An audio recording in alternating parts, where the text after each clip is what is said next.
ভোরের শানাই ফরাজি বাড়ির মসজিদে দেয় আজান।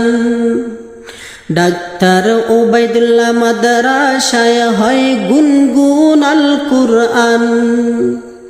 ভোরের শানাই ফরাজি বাড়ির মসজিদে দেয় আজান। ডাক্তার ওবাইদুল্লাহ মাদ্রাসায় হয় গুনগুন আল কুরআন। তুমি খালিক তুমি মালিক তুমি মেহেরবান, এসব তোমার দান। ভোরের শানাই ফরাজি বাড়ির মসজিদে দেয় আজান। ডাক্তার ওবাইদুল্লাহ মাদ্রাসায় হয় গুনগুন আল কুরআন। এই মাদ্রাসার মাহফিল 14